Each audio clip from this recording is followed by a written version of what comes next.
Price தலாட். கர்த்தருடைய பிள்ளைகள் எல்லாரும் எப்படி இருக்கீங்களா? நல்லா இருக்கிறீங்களா? கர்த்தரனை கொடுக்கிற வேத வசனத்தின் தலைப்பு என்னன்னா அன்பு. அன்பை குறித்து அந்த நாட்களில் பேச போகிறார். எது அன்பு அப்படிங்கறதை கர்த்தர் நாட்களில் பேச போகிறார். மத்தேயு 22 அதிகாரம் 37 வசனத்துல சொல்லப்பட்டிருக்கு. இயேசு அவனை நோக்கி, உன் தேவனாகிய கர்த்தரிடத்தில் உன் முழு இருதயத்தோடும் உன் முழு ஆத்மாவோடும் உன் முழு மனதோடும் அன்பு கூறுவாயாக. நாம கர்த்தரிடத்தில் அன்பு கூறுகிறது எல்லாமே முழுமையே கர்த்தர் சொல்லுகிறார். ஒரு முழுமையே தேவன் சொல்லுகிறார். முழு ஆத்மாவோடும் பலத்தோடும் முழு ஹிருதயத்தோடும் முழு மனதோடும் அவரிடத்தில் நம்ம அன்பு கூற வேண்டும் என்று கர்த்தர் சொல்கிறார். இந்த நாட்கள் அன்பை குறிச்சு என்னெல்லாமோ சொல்றாங்க.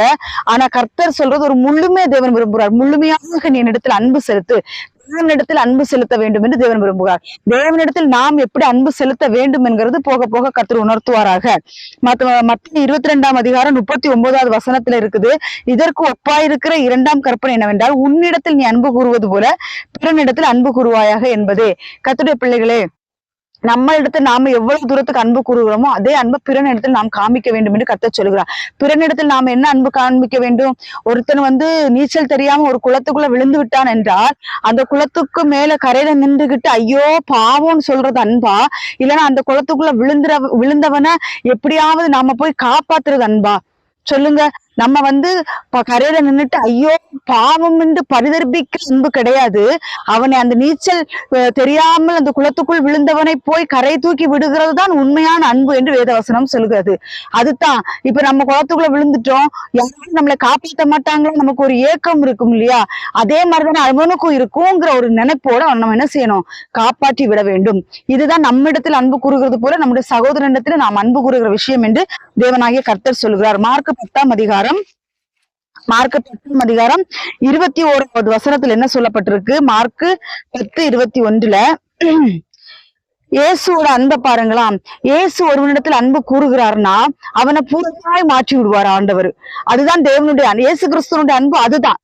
மற்ற மாதிரிப்பட்ட அன்பெல்லாம் ஆண்டவர் காட்ட மாட்டார். அவனை பூர்ணமாய் மாற்றக்கூடிய காரியங்கள் தான் தேவன் அவனுக்கு அன்பு செலுத்துகிறார். இயேசு அவனை பார்த்து அவனிடத்தில் அன்பு கூர்ந்தார். யாருன்னா ஒரு ஐஸ்வர்யவான். அவனிடத்தில் தேவன் அன்பு கூர்ந்தார். அன்பு கூர்ந்துதான் அவனிடத்தில் ஒரு குறை உண்டு என்று அவனிடத்தில் சொல்லுகிறார். மகனே, உன்னிடத்துல ஒரு குறை உண்டு, அந்த குறையை நீ மாற்றி விட்டு நீ என்னிடத்துல வந்துட்டீன்னா நான் உன்னை ஏற்றுக்கிறேங்கிறாரு ஆண்டவர். என்ன குறைன்னு உங்களுக்கே தெரியும். அவன் ஐஸ்வர்யவானா இருந்தா அந்த ஐஸ்வர்யத்தை விட்டு தரித்திரர்களுக்கு கொடுத்துக்கிட்டு சிலை எடுத்துட்டு பின்பற்றி வர சொன்னாரு. சிலை எடுத்துட்டு பின்பற்றி வர்றதுக்கு அவன் முடியல. அவன் போயிட்டான், திரும்பி போயிட்டான். கர்த்தருடைய பிள்ளைகளே, இந்த நாட்களில் நாம் தேவனிடத்தில் அவர் அடிக்கப்பட்டது, நொறுக்கப்பட்டது, சித்திரவதை செய்யப்பட்டது எல்லாத்தையும் நினைச்சு நாம் மனதுருகுகிறோம், அழுகிறோம். இது ஒரு விதமான அன்பு. ஆனால் கர்த்தர் சொல்லுகிறார் அதே மாதிரி நீ ஆண்டவரே சொல்லிட்டாரு, நீங்க எங்களுக்காக அழாம உங்க பிள்ளைகளுக்காக உங்களுக்காக அழுங்கன்னு சொல்லிட்டாரு. கர்த்தருடைய பிள்ளைகளை இந்த நாளுக்கு கர்த்தர் நமக்கு தெளிவாய் கற்றுக் கொடுக்கிற அன்பு என்னன்னா, கர்த்தராகிய இயேசு கிறிஸ்து நம்மளிடத்தில் எதிர்பார்க்கிற அன்பு என்ன அப்படின்னா, சிலுவை எடுத்துக்கொண்டு அவரை பின்பற்றுகிற அன்பைத்தான் தேவன் எதிர்பார்க்கிறாரே தள்ளி அவருக்காக நாம அழுது கொண்டிருக்கிறத அவர் விரும்பல. ஐயோ கஷ்டப்பட்டுட்டாரு, நமக்காக அடிக்கப்பட்டுட்டாரு, நமக்காக சித்திரவதை செய்யப்பட்டுட்டாரு. நம்ம அதை உணர வேண்டும். ஆனால் எதை குறித்து நம்ம இடத்துல அவர் அன்பை எதிர்பார்க்கிறார் என்றால், தன்னைத்தானே வெறுக்கணும். நம்ம தன்னைத்தானே வெறுத்து தன் சிலுவை எடுத்துக்கொண்டுதான் அவரை பின்பற்றணும். அதுதான் நாம் அவருக்கு கொடுக்கிற உண்மையான அன்பு என்று தேவன் விளக்கி கொடுக்கிறார் இந்த நாட்கள்ல. அதனால ஏசப்பா அடிபட்டுட்டாரு, ஏசப்பா எனக்கு காயப்பட்டாரு, ஏசப்பா சிலுவையில் அறையப்பட்டுட்டாரு அப்படின்னு எல்லாம் அன்பு பாராட்டுறதை விட அவருக்கு நம்ம கொடுக்கிற மேலான அன்பு என்னன்னா, நம்ம இந்த உலக ஆசை பாசங்களை வெறுத்து அவர் கொடுத்திருக்கிற சிலுவை நாம் எடுத்துக்கொண்டு அவரை பின்பற்றுகிறது உண்மையான அன்பு என்று வேதவசனம் சொல்லுகிறது.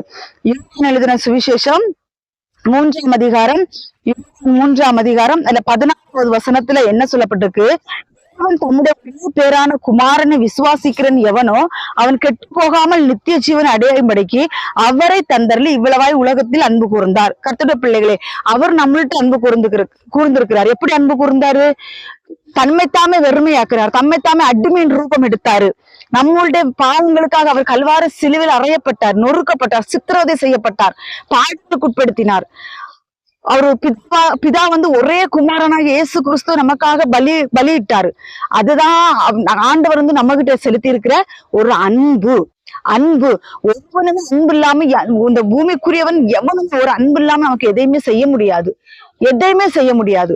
ஆனால் சகலத்தையும் படைத்த கர்த்தர் ஒரு சாதாரண ஒரு மனிதனிடத்தில் அன்பு கூற வேண்டும் என்கிறதற்காகவே தன்னுடைய ஜீவனையே கொடுத்தார் என்று வேதவசனம் சொல்கிறது. அப்படி தன்னுடைய ஜீவனை கொடுத்தவரிடத்தில் நாம் எப்படி அன்பு பாராட்டி கொண்டிருக்கிறோம்? நாம எப்படி அன்பு பாராட்டி கொண்டிருக்கிறோம்? தேவனுடைய பிள்ளைகளே, நாம் வஞ்சிக்கப்படக்கூடாது. நம்ம கர்த்தரிடத்தில் எப்படி அன்பு பாராட்டணும்? பிறனிடத்தில் எப்படி அன்பு பாராட்ட வேண்டும்? கிறிஸ்துவின் சாயலை நாம் தரித்து கொள்ள வேண்டும். முதலாவது கிறிஸ்துவின் சாயலை தரித்து கொள்ளும் பொழுது பிறனிடத்தில் எப்படி அன்பு பாராட்ட முடியும்? இந்த நாட்களில் அநேகர் சொல்லுகிற காரியங்கள் என்னன்னா, ரொம்ப ஹார்ட்டா பேசுறீங்க, கடிந்து கொண்டு பேசுறீங்க, இப்படிலாம் சொல்றாங்க. எனக்கெல்லாம் ஒருவன் நீச்சல் தெரியாம குளத்துக்குள்ள தெரியாம நீச்சல் அடிக்காம தண்ணிக்குள்ள மூழ்கி கிடக்குறேன்னு கரையில பார்த்து நின்னுட்டு எனக்கு கை கொட்டி சிரிக்க தெரியாது. அவனை எப்படி கரை சேர்க்க வேண்டும் என்று நான் பிரயாசப்பட்டு கொண்டிருக்கிறேன்.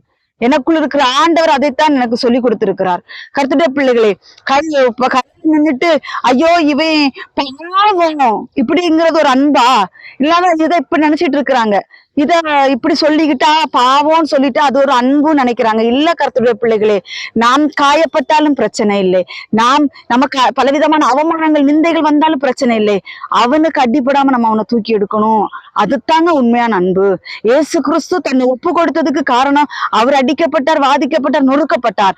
ஆனால் ஒரு ஆத்துமா நரகத்துக்கு போக கூடாது என்பதற்காகத்தான் இதை செய்தார். அதே போல எத்தனை அவமானங்கள், எத்தனை நிந்தைகள், போராட்டங்கள் வந்தாலும் நாம கையில நின்று அவனை வேடிக்கை பார்க்கிறவர்களாய் நம்ம இருக்கக்கூடாது. களத்துல இறங்கி வேலை செய்கிறவர்களாய் நாம் இருக்க வேண்டும். இதுதான் உண்மையான அன்பு என்று தேவனாகிய கர்த்தர் உணர்த்தி கொடுக்கிறார். ரோமர் 12ஆம் அதிகாரம் அதுல 9வது வசனத்தில் என்ன சொல்லப்பட்டிருக்குதுன்னா, உங்கள் அன்பு மாயமற்றதா இருப்பதாக, தீமை வெறுத்து நன்மை பற்றி கொள்ளுங்கள். கர்த்தருடைய பிள்ளைகளே, நம்மளுடைய அன்பு மாயமற்றதா இருக்கக்கூடாது, மாயமற்றதா இருப்பதாக என்று கர்த்தர் சொல்லுகிறார்.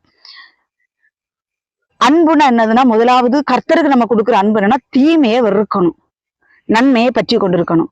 தீமையை வெறுக்கணும். தீமையாய் தோன்றுகிற காரியங்கள், இந்த பூமியில என்னென்ன காரியங்கள் தேவன் சிலர் சொல்லுவாங்க, ஐயோ நான் இது செய்தது பாவமான்னு கேட்டுட்டாலே அது பாவம்தான். ஒருத்தனிடத்துல ஒரு பாவங்கிற ஒரு உணர்வு வந்துட்டுனாலே அது பாவம்தான். அதுல இருந்து அவன் முதலாவது மனம் திரும்ப வேண்டும், தீமையான காரியங்களை விட்டு வெளியே வர வேண்டும், நன்மை காரியங்களை மாத்திரம் செய்ய வேண்டும் என்று நம்முடைய தேவனாகிய கர்த்தர் சொல்லுகிறார். இந்த நாட்கள்ல அன்புனா என்னதுன்னா, தீமை வெறுக்கணும். நம்மளை குறித்து மிகவும் களி கூறணும். ராஜ்யத்தில் நம்மளை குறித்துதான ஒரு உண்டா இருக்க வேண்டும் என்றால் இந்த பூமிக்குரிய தீமையான காரியங்களை நாம் வெறுத்து விலக வேண்டும் என்று தேவனாகிய கர்த்தர் இந்த நாட்களில் சொல்லுகிறார். ரோமர் 13ஆம் அதிகாரம் 10வது வசனத்துல என்ன சொல்லப்பட்டிருக்குதுன்னா, அன்பானது பிறனுக்கு பொல்லாங்கு செய்யாது, அதெல்லாம் அன்பு நியாயப்பிரமாணத்தை நிறைவேற்றுதலா இருக்கிறது. கர்த்தருடைய பிள்ளைகள், அன்பு பிறனுக்கு பொல்லாங்கு செய்யாதான். இன்னைக்கு நீங்க பாருங்களேன், எத்தனையோ ஊழியக்காரர்கள் அன்பை குறித்து பிரசங்கித்தான் கொண்டிருக்கிறார்கள், அன்பை குறித்துதான் பிரசங்கித்துக் கொண்டிருக்கிறார்கள். அன்புதான். கர்த்தராகிய இயேசு கிறிஸ்து எல்லாரிடத்தில் அன்பு செலுத்துகிறார், நாமும் ஆண்டவரிடத்தில் அன்பு செலுத்த வேண்டும். ஆனால் அன்பு பொல்லாங்கான அன்பா இருந்துடக்கூடாது. என்ன சொல்றது, அன்பு நான் ஆரம்பத்துல சொன்னது போலதான், அன்புங்கிறது தன் உயிர் போனாலும் பிரச்சனை இல்லை, அவனை காப்பாற்ற வேண்டும் என்று நினைக்கிறதுனா ஒரு பரிபூர்ண அன்பு. கர்த்தருடைய பிள்ளைகளே, ஒரு பரிபூர்ணம் அன்பு. அன்பு இன்னொருத்தனுக்கு தீமை செய்யாது. ஒருத்தன் பாவத்தோடு இருக்கிறான், அவன்கிட்ட உலகத்துக்குரிய அருவருப்புகள் இருக்கிறது என்று தெரிந்த பிறகும் கர்த்தர் உன்னை நேசிக்கிறார், கர்த்தர் உன்னிடத்தில் அன்பா இருக்கிறார், கர்த்தர் உன்னை மேன்மேலுக்கு பலிக்கு பெருக செய்வார், இப்படி சொல்கிறது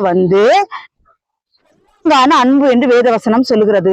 ஒருவன் பாவத்தில் இருக்கிறான் என்றால், நீ இந்த பாவம் செய்யாத சகோதரி, நீ இந்த பாவம் செய்யாத சகோதரா, இது தேவனுக்கு பிரியமில்லாத காரியம், நீ இதுல இருந்து வெளியே வா, அன்பு சகோதரனே சகோதரியே, நீ இதுல இருந்து வெளியே வா, அன்பான கர்த்தர் உன்னை நேசிக்கிறார் என்று சொல்லி கொடுக்கிறது அன்பான உபதேசமா? நீ என்ன வேணாலும் பாவத்துல இருந்துட்டு போ, ஆனா உன்னை இயேசு நேசிக்கிறார்னு சொல்றது பொல்லாங்கான அன்பு என்று வேதவசனம் சொல்லுகிறது. உங்கள் அன்பு அன்பானது பிறனுக்கு பொல்லாங்கு செய்யக்கூடாது.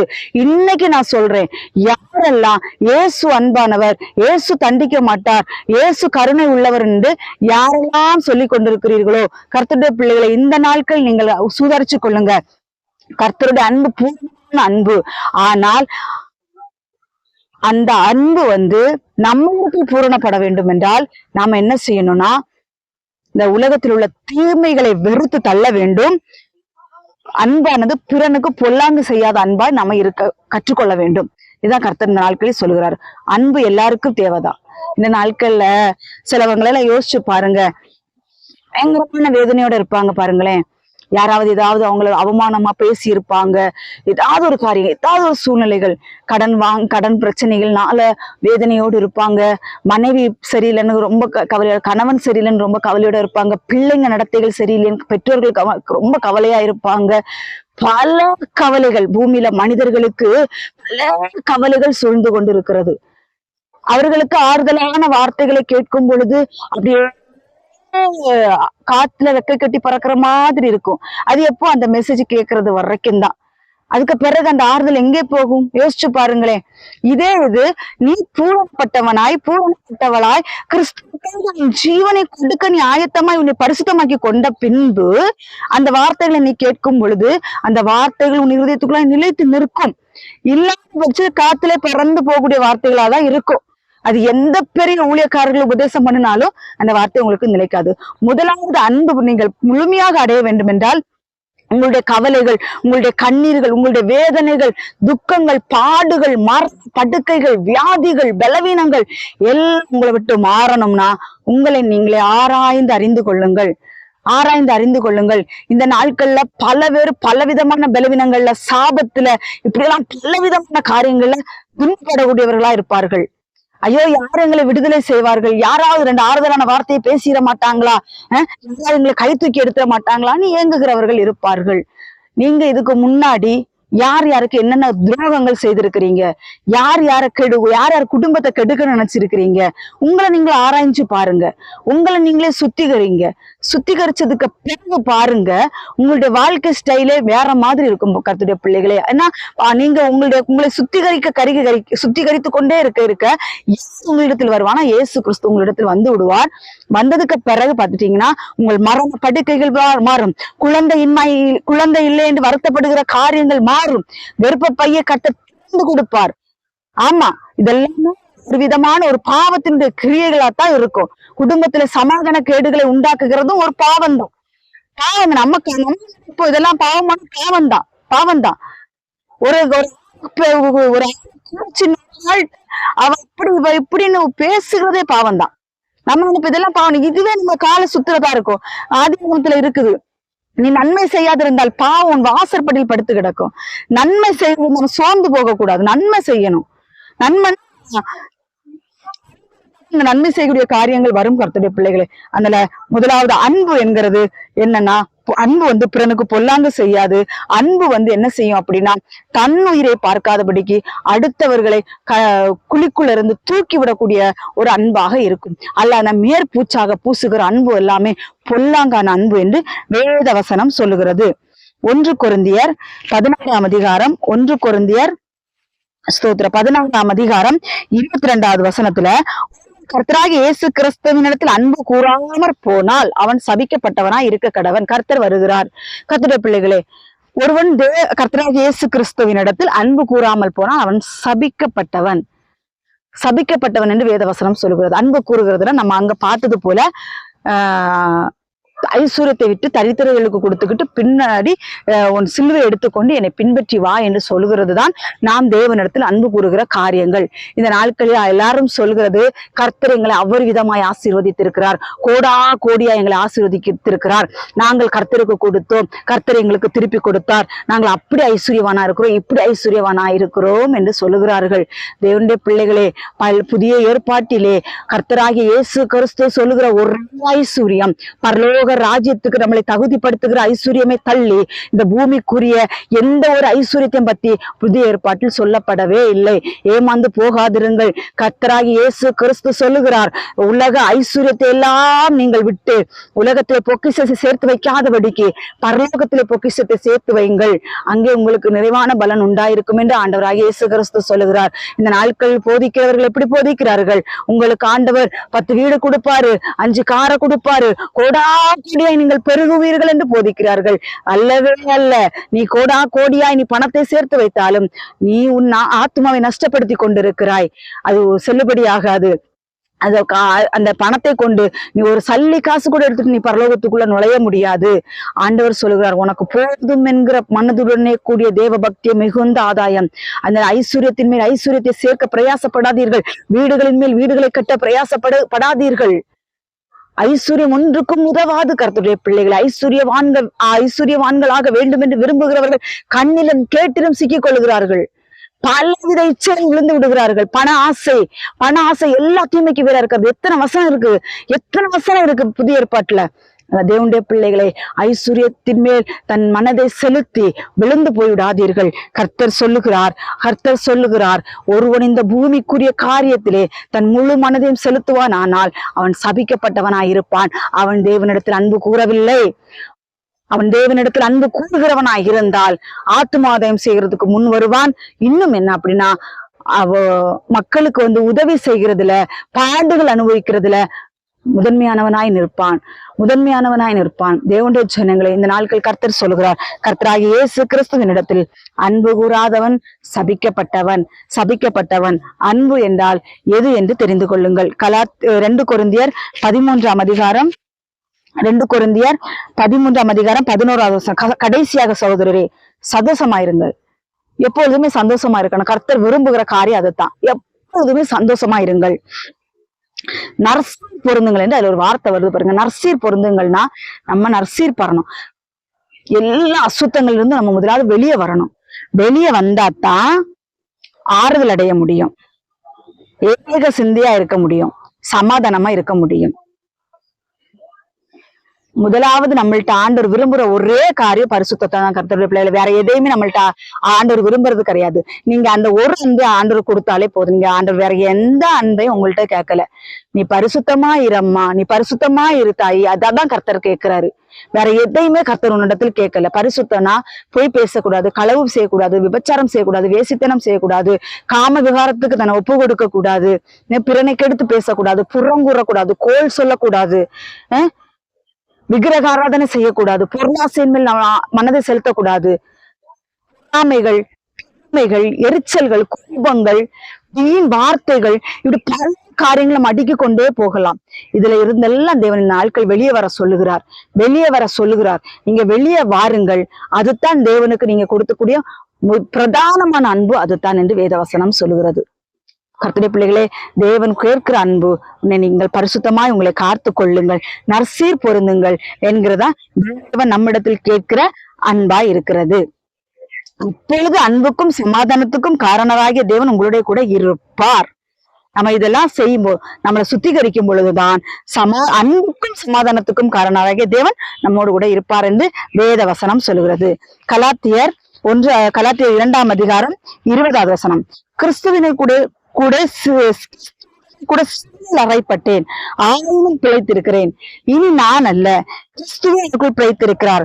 நான் இப்பொழுது மாமிசத்தில் பிழைத்திருக்கிறதோ என் அன்பு கூர்ந்து எனக்காக தம்மைத்தான் ஒப்பு கொடுத்த தேவனுடைய குமாரனை பற்றும் விசுவாசத்தினாலே பிழைத்திருக்கிறேன். தேவனுடைய ஜனங்களே, நாம எதுக்கு பிழைத்திருக்கிறோம்? மாம்சத்துக்கு என்று பிழைத்திருக்கிறோமா? கிடையவே கிடையாது. நம்ம ஆவிக்கென்று பிழைத்திருக்கிறோம். நம்மிடத்துல ஒருத்தர் அன்பு கூர்ந்தார் இல்லையா? நம்மிடத்துல அன்பு கூர்ந்து தம்மைத்தாமே அதற்காக ஒப்பு கொடுத்தார் இல்லையா? அவரிடத்தில் பூரணமாய் அன்பு செலுத்த கடவோம் என்று வேதவசனம் சொல்கிறது. அந்த பூரணமான அன்பு மாமிசத்தை சிலுவையில் அறையும் பொழுது நாம் பரிபூர்ணமாய் தேவனிடத்தில் அன்பு செலுத்துகிறோம். மாமிசத்தை சிலுவையில் அறைய வேண்டும். பேச்சு, பார்வை, கீழ்ப்படியாமைகள் எல்லாவற்றையும் இயேசுவின் நாமத்தினால சிலுவையில் அறைந்து விடுங்கள். எந்தெந்த காரியங்கள்ல உங்க சுயங்கள் வெளிப்படுகிறது, எந்தெந்த காரியங்கள துணிகரங்கள் வெளிப்படுகிறது, விசாரங்கள் எந்தெந்த காரியங்கள் வெளிப்படுகிறது, துணிகரமான காரியங்கள், இதையெல்லாம் இந்த நாட்களில் மாமிசத்தை இயேசு கிறிஸ்து சிலுவையில் அடிக்க சொல்லுகிறார். சிலுவையில் அறைந்து கொண்டு, சிலுவை எடுத்துக்கொண்டு அவரை பின்பற்ற வேண்டும் என்று தேவனாகிய கர்த்தர் சொல்லுகிறார். எபேசியர் 5ஆம் அதிகாரம் 2வது வசனம்.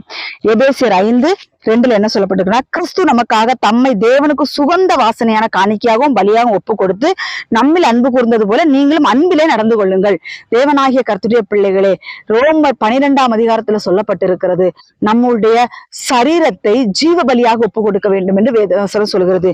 இங்கே நம்ம கிறிஸ்து நமக்காக யாருக்காக? பாவிகளாகிய நமக்காக தம்மை சுகந்த வாசனையான காணிக்கையாகவும் பலியாக ஒப்பு கொடுத்தார்.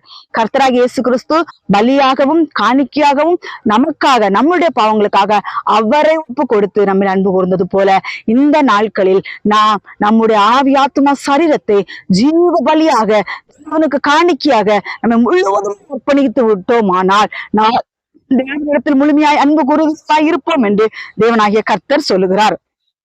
எபேசியர் 1 யோவான் 2 அதிகாரம் 1 யோவான் 2 அதிகாரம் 5வது வசனத்துல என்ன சொல்லப்பட்டிருக்குன்னா, அவருடைய வசனத்தை கை கொள்ளுகிற மெய்யாக பூரணப்பட்டிருக்கும், நமக்குள் இருக்கிறோம் என்பதை அதனாலே அறிந்திருக்கிறோம். என்னுடைய பிள்ளைகளே, இன்னைக்கு நான் சொல்லுவேன், இந்த கர்த்தருடைய வார்த்தை இருக்குல்ல, பரிசுத்த வேதாகமத்தில் கொடுக்கப்பட்ட வார்த்தையின்படி ஒருவன் தன்னை காத்து கொள்ளாமல் போனால் அவனிடத்தில் தேவ அன்பு இல்லை. அவன் சொல்லிக்கலாம், என்கிட்ட அன்பு பூரணமா இருக்கு, நான் அப்படி எனக்கு ஒருத்தவங்க கஷ்டப்பட்டா என்னால தாங்கி கொள்ள முடியாதுன்றல, அது மாமிச அன்பு. இந்த வேத வசனத்தை ஒருவன் கை கொண்டு செய்கிறதான் பூரண அன்பு. தேவனுடைய பிள்ளை அன்பு எப்ப வரும் தெரியுமா? வசனத்தை கை கொள்ளணும் முதலாவது. 2வது, ஒருவனுக்குள் பரிசுத்த ஆவியானவர் வந்துட்டாருனாலே அன்பு வந்துடும். ஒருவன் சாப்பாடு இல்லாம இருந்தாம்னா சாப்பாடு வாங்கி கொடுக்க தோணும். ஒருவன் கடன் பிரச்சனையில கஷ்டப்பட்டு இருக்கானா அவனுக்கு உதவி செய்யறதுக்கு முன் வருவோம்.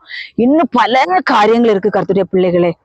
இந்த நாட்களில் பலவீனத்தோடு இருக்கிறவர்களை கூட பார்க்க முடியாதபடிக்கு அன்பு, எப்படியா அன்பு அப்படி நிறைஞ்சிருக்குதான். ஆனா ஒரு சகோதரன் ஒரு சகோதரி பலவீனப்பட்டு கிடந்து நம்ம அவங்கள பார்க்க மாட்டேங்கிறோம். இது என்ன அன்பு? இதுதான் கிறிஸ்துவனுடைய அன்பா?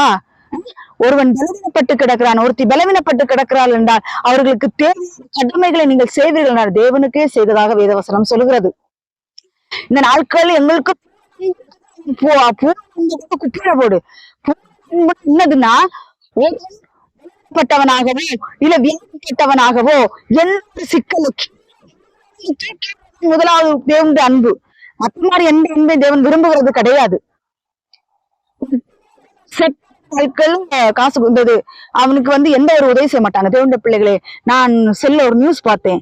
ஒரு தாயை ஒரு மகன் என்ன செய்யறானா, கைய கால கட்டி, இந்த சம்பவம் கைய கால கட்டி என்ன போறா, கொண்டு போய் அந்த தாயை போட போறா. பொம்பளையா? அந்த 10 மாசம் சுமந்து உணர்ந்திருந்தான் அந்த பொம்பளை இப்படி செய்வாளா? ஜனங்களை கடைசி நாட்களில் அநேக அன்பு தடுத்திருக்கிறது. தேவன் இதை விரும்பவில்லை. வயது காலத்திலே உன் பார்ப்பார்கள். நான் இன்னைக்கும் சொல்லுவேன், எத்தனை பேரோ வயது காலத்துல ஒரு தண்ணி கொடுக்காதவர் இருக்கிறார்கள். இவர்களுக்கு அன்பு இருக்குதா? பரிசுத்த ஆவியானவர் இருக்கிறாரா? கிடையாது. இவர்கள் எல்லாம் இந்த வேதத்தை வாசிக்காதவர்கள். அன்பு என்றால் தவித்து கொண்டிருக்கிறவர்களுக்கு தண்ணி கொடுக்கணும், பசியா இருக்கிறவனுக்கு ஆகாரம் கொடுக்கணும், வஸ்திரம் இல்லாதவனுக்கு வஸ்திரம் கொடுக்கணும், வேண்டப்பட்டவனை பார்க்கணும், அவனுக்கு என்ன வேண்டிய உதவிகளை செய்யணும். இது கிறிஸ்துவ அன்பு. அதை விட்டுக்கிட்டு நான் பரிசுத்த ஆவி பெற்றிருக்கிறேன், என்கிட்ட பூரண அன்பு இருக்குன்னு கஷ்டப்பட்டு அவனை உனக்கு பார்க்க முடியாது, உன்ட அன்பு இருக்கு, இதெல்லாம் வீணான அன்பு என்று தேவன் சொல்லுகிறார். இதெல்லாம் தான் மாயம், என்ன சொல்றது, வேஷமான அன்புகள். இதெல்லாம் இந்த அன்பெல்லாம் ஆண்டவராகிய இயேசு கிறிஸ்து பார்க்க மாட்டார். அன்பு என்கிறது நீங்கள் வேதத்தை முழுமையாக வாசியுங்கள். வாசிக்க அன்பு எதுங்கிறது தேவனாகிய கர்த்தர் உங்களுக்கு வெளிப்படுத்தி தருவார். பாவம் செய்து கொண்டே இருங்கள், ஆனால் இயேசு உங்களிடத்தில் அன்பா இருக்கிறார் என்கிற உபதேசம் பொய்யான உபதேசம். அந்த உபதேசத்தை நம்பாதிருங்கள். எல்லாருக்கும் கவலை உண்டு, எல்லாருக்கும் வேதனை உண்டு, எல்லாருக்கும் துக்கம், பாடு, மரணங்கள், வியாதிகள் எல்லாருக்குமே உண்டு கர்த்தருடைய பிள்ளைகளே. ஆனால் எல்லாவற்றையும் மாற்ற தேவன் ஒருவர் வல்லவராயிருக்கிறார். அதற்கு முதலாவது நம்ம அவருக்கு ஒப்பு கொடுக்கும் போது அவர் நம்மளை தூக்கி எடுக்க தேவனாகிய கர்த்தர் வல்லவராயிருக்கிறார். அதனால மற்ற மாதிரி என்ன சொல்றது, மேல் பூச்சா பூசுகிற அன்பை நீங்கள் நம்பாதிருங்கள். முதலாவது சீர்படுத்துகிற காரியங்களை நீங்கள் முதலாவது சீர்படுத்துங்கள். 2வது, கர்த்தராகிய இயேசு கிறிஸ்து உங்களிடத்தில் மிக அன்புள்ளவர் தான். இயேசு கிறிஸ்து எல்லாரையும் நேசிக்கிறார். இந்த உலகத்தில் இருக்கிற எல்லா மக்களையும் இயேசு கிறிஸ்து நேசிக்கிறார். ஆனால் எப்படி நேசிக்கிறார் என்றால், பாவத்தை விட்டு வெளியே வா, ரட்சிக்கப்படு, பரிசுத்தமாகு, நீ பரிசுத்தமாகிக் கொண்டே இருங்கிறது தான் நாம் தேவனிடத்தில் பரிபூர்ணமாக அன்பு செலுத்துகிறோம் என்பதற்கு அடையாளம். 1 யோவான் 2ஆம் அதிகாரம் 15வது வசனத்துல உலகத்தில் உள்ளவைகளிலும் அன்பு கூறாதிருங்கள். ஒருவன் உலகத்தில் அன்பு கூர்ந்தால் அவனிடத்தில் பிதா அன்பு இல்லை என்று வேதவசனம் சொல்கிறது. உலகத்தில் என்னென்ன காரியங்கள், உலகத்துல காணப்படுகிற பொருளாசைகள், இச்சைகள், பெருமைகள், பொறாமைகள், இன்னும் உலகத்துக்குரிய ஐஸ்வர்யங்கள், இதுல எல்லாம் அன்பு கூறாதிருங்கள், தேவனிடத்தில் அன்பு கூறுங்கள். ஒருவன் இந்த உலகத்தில் இதெல்லாம் அன்பு கூர்ந்து இதெல்லாம் கட்டிக்கிட்டு அழுதாம்னா அவனிடத்தில் பிதாவின் அன்பு இல்லை என்று வேதவசனம் சொல்கிறது. கர்த்தருடைய பிள்ளைகளே, நம் ஆண்டவர் மிகவும் அன்பான ஆண்டவர். ஆனால் நாம சிறப்பட வேண்டும் என்று தேவனாகிய கர்த்தர் என்ன செய்யறாரு தெரியுமா? வெளிப்படுத்தல் 3ஆம் அதிகாரம் 19வது வசனத்துல, நான் நேசிக்கிறவர்கள் எவர்களோ, நான் ஒண்ணு சொல்றேன், இயேசு யாரெல்லாம் நேசிக்கிறார்களோ அவர்களை கடிந்து கொண்டு சிட்சிக்கிறார். ஆகையால் நீ ஜாக்கிரதையா இருந்து மனம் திரும்பு என்று வேதவசனம் சொல்லுகிறது. யாரெல்லாம் பாடுகள் வேதனைகள் சகித்து கொண்டிருக்கிறீர்களோ அவர்கள் எல்லாருமே கர்த்தர் சிட்சிக்கிறார். காணப்படுகிற சீர்கேடுகளை மாற்ற கர்த்தர் உன்னை சிட்சிக்கிறார். அதனால் ஜாக்கிரதை, கடினப்படுத்தாத, உன்னுடைய இருதயத்தை நீ கடினப்படுத்தி கொண்டே இருக்காத, கடினப்படுத்தாதபடிக்கு ஜாக்கிரதையா இருந்து மனம் திரும்பு என்று வேதவசனம் சொல்லுகிறது. கர்த்தருடைய பிள்ளைகளை, கர்த்தர் நேசிக்கிற புத்திரனை அவர் கடிந்து கொண்டு சிட்சிக்கிறார். கடந்து கொண்டு சிரிச்சிப்பார். மற்றவர்கள் எல்லாம் வெட்டுவாரு, புடிச்சு இழுக்க மாட்டாரு. வா எங்கிட்ட வா, நல்லா ஆண்டவர் இழுக்க மாட்டாரு.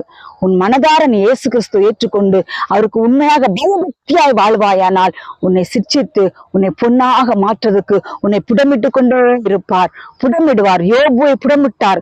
யோபுவையா என்ன செஞ்சார் அப்படின்னா சொல்றார், அவர் என்னை சோதித்த பொன்னா விளங்குவேன் என்று சொல்கிறார். நாம பொன்னாக விளங்க வேண்டுமா வேண்டாமா? அப்ப சிட்சை உண்டா இல்லையா? சிட்சை உண்டு. நாம் பொன்னாக மாறுவோம். நாம் நித்திய ராஜ்யத்துக்கு நேராய் ஓடிக்கொண்டிருக்கிறபடியா இந்த உலகத்தில் உள்ளதெல்லாம் வெறுத்து தள்ளி நித்திய ஜீவனுக்கு நேராய் ஓடும். வெறுத்து தள்ளுங்க அப்படின்னா சாப்பிடாதீங்க, பட்டினி கிடங்க, நல்ல ஆடை உடுத்தாதீங்க நான் சொல்ல வரல. நல்ல ஆடை உடுத்துங்க, நல்ல சாப்பிடுங்க, எல்லாவற்றிற்கும் மேலாய் ஏழைகளுக்கு கொடுத்து உதவுங்கள். உங்களுக்கு ஐஸ்வர்யத்தின் மேல் ஐஸ்வர்யத்தை பெருக்கிக் கொண்டிருக்கிறார்கள். ஏழைகளுக்கு கொடுத்து உதவுங்கள். ஏழைகள் எத்தனை இருக்கிறார்கள்.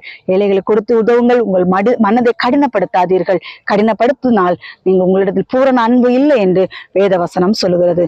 ஒரு விஷயம் கூட நான் சொல்லுகிறேன், அன்பு என்றால் குழியில் விழுகிறவனை தூக்கி விடுகிறதா அன்பு. அவனுக்கு பயங்கரமான வலி இருக்குங்க. நாம தூக்கி விடுறோம் இல்லையா? இப்போ நீங்க இருக்கிறீங்க, கர்த்தருடைய பிள்ளைகளே, நீங்க இருக்கிறீங்க, ஒருத்தனுக்கு ஆக்சிடென்டோ ஏதோ ஒரு சம்பவம் நடந்துருச்சுன்னு வச்சுக்கீங்களா, அவனை நீங்க ஒரு ஆளா அவனை நீங்க ஒவ்வொரு காரியங்கள் செய்யும் பொழுது நமக்கும் வலி இருக்கும், அவனுக்கும் வலி இருக்கும். அதுல வலியை நம்ம பார்த்தோம் அப்படின்னா ஊழியம் செய்ய முடியாது. இந்த நாளுக்கு அநேகர் சொல்லுகிற காரியங்களின் காதால் நான் கேட்டிருக்கிறேன். கர்த்தருடைய பிள்ளைகளே, இவள் சாத்தானுடைய ஒரு வேலைக்காரி, இவள் சாத்தானுடைய தூண்டுதலினால் செய்கிறாள், எப்படிலாம் சொல்லுகிற ஆட்கள் இருக்கிறார்கள். கர்த்தருடைய பிள்ளைகளே, நான் என்ன சொல்லுவேன் தெரியுமா? இயேசு கிறிஸ்துவனுடைய கண்ணை கட்டி இயேசு கிறிஸ்துவை கன்னத்தில் ஓங்கி அறைந்து கேட்டார்கள், ஞானஸ்தினால் உன்னை அடித்தது யார் என்று சொல்லி ஆண்டவருக்கே இந்த பரீட்சைகள் வரும் என்றால் அற்பமும் குப்பையும் பேதையுமான எனக்கு எவ்வளவோ பாடுகள் வரும், எல்லாம் சகித்து கொண்டு கல்லறி வாங்கி ஸ்தேவான் செத்தது போல இந்த நாட்களில் எவ்வளவு பாடுகள் வந்தாலும் கிறிஸ்து எனக்கு ஜீவன், சாவு எனக்கு ஆதாயம் என்று யார் கொண்டிருக்கிறீர்களோ அவர்களை பார்த்து கர்த்தர் சொல்லுகிறார், நான் உங்களை சிட்சிப்பேன். நீ என்ன எனக்கு நான் உன்னை அவ்வளவு நேசிக்கிறேன். உன்னிடத்துல எந்த ஒரு மாசு இருக்கக்கூடாது. கர்த்தருடைய பிள்ளைகளே, நீங்க பாருங்களேன், ரட்சிக்கப்பட்ட பிள்ளைகளுடைய வாழ்க்கையில போய் பாருங்களேன், எல்லாரும் ஒரே மாதிரி நடத்த மாட்டார் ஆண்டவர். இயேசுக்காக யாரு ஓடுகிறார்களோ அவர்களை இதை செய்யாத உன்னிட்டு பேசி ஆண்டவர். ஏனென்றால் அவர்களை ஆண்டவர் ரொம்ப நேசிக்கிறாரு. அவரோடு கூட அவருடைய ராஜ்யத்தில் போக அவர் ரொம்ப நேசிக்கிறாரு. ஆண்டவர் எல்லாரையும் நேசிக்கிறாரு. ஆனால் யோவான் இயேசுக்கு அன்பா இருந்த சேஷன் இயேசுவின் மார்பில் சாய்ந்து கொண்டிருந்தான். அவனுக்கு தான் பெஸ்ட், அவன் தான் பெஸ்ட். மற்ற எத்தனையோ சீஷர்கள் இருந்தாங்க. கர்த்தருடைய பிள்ளைகளே, கர்த்தர் நம்மளிடத்தில் எதிர்பார்க்கிறது, உன்னை நீ முழுமையா என்னிடத்துல ஒப்புக்கொடு. கொஞ்சம் இல்ல, இப்ப கொஞ்சம், இன்னைக்கு கொஞ்சம் வராண்டவரு, நாளைக்கு கொஞ்சம் வரேன், நாளைக்கு உன்னை கொஞ்சம் வரேன் இல்ல, தண்ணி மாதிரி சேத்துல உருண்டே கடை வரது என்கிட்ட முழுமையா வான ஆண்டவர் இந்த நாட்களில் கூப்பிடுகிறார். அதனால இந்த நாட்களில் எல்லா எல்லாத்தையும் உங்களுக்கு நலமாய் தோன்றுகிற எல்லாத்தையும் இந்த நாட்களை விட்டு விட்டு இயேசுவை நோக்கி வர நீங்கள் ஆயத்தமா இருந்தீர்கள் என்றால் கர்த்தர் இந்த நாட்களில் அணைக்க கர்த்தர் சித்தமுள்ளவராய் இருக்கிறார். அதனால கர்த்தருடைய பிள்ளைகளே, இதுதான் அன்பே தள்ளி மற்ற எதுவும் அன்பு கிடையாது என்று கர்த்தராகிய இயேசு கிறிஸ்து இந்த நாட்களில் உங்களுக்கு வார்த்தை கொடுத்திருக்கிறார். கர்த்தர் தாம் இந்த வார்த்தைகளை ஆசீர்வதிப்பாராக. ஆமென். ஒரு சிறிய ஜெபம். பரலோகத்தில் இருக்கிற எங்கள் பிதாவே, பரிசுத்த பிதாவே, நாங்கள் நன்றியோடு ஸ்தோத்திரிக்கிறோம், துதிக்கிறோம் ஐயா. இந்த நாட்களில் அன்பை பத்தி எங்களிடத்தில் பேசி இருக்கிறீங்க. எது அன்பு என்று நீங்க எங்களிடத்தில் பேசியிருக்கிறீங்க ஆண்டவரே. உங்களுக்கு கொடாக்கூடிய நன்றி செலுத்துகிறோம் ஆண்டவரே. உம்மை துதிக்கிறோம். உங்கள் அன்பு மாயமற்றதா இருப்பதாக என்று சொல்லியிருக்கிறீங்க சப்பா. ஆண்டவரே, உம்மிடத்தில் நாங்கள் பூரணமா அன்பு செலுத்த வேண்டும் என்றால் எங்கள் முழு இருதயத்தோடும் முழு ஆத்மாவோடும் முழு பலத்தோடும் நாங்கள் உம்மிடத்தில் அன்பு கூற வேண்டும் என்று எங்களுக்கு நாட்கள் கற்றுக் கொடுத்தீங்க சப்பா. ஒரு முழுமை நீர் விரும்புகிறபடியால் உமக்கு நன்றி செலுத்துகிறோம் கர்த்தாவே. அறகுறையாக அல்ல, நாங்கள் எங்களை முழுமையாக உங்களுடைய கரத்திலே நாங்கள் ஒப்பு கொடுக்கிறோம். நீர் எங்களை எடுத்து பயன்படுத்தும் ஆசீர்வதியும் துதிகன மகிமையில அப்பாவுக்கே செலுத்துகிறோம். இயேசு கிறிஸ்து மூலம் ஜெபிக்கிறோம் ஜீவனுள்ள நல்ல பிதாவே. ஆமென். ஆமென். கர்த்தர் தாமே உங்களை அனைவரையும் ஆசீர்வதிப்பாராக. ஆமென்.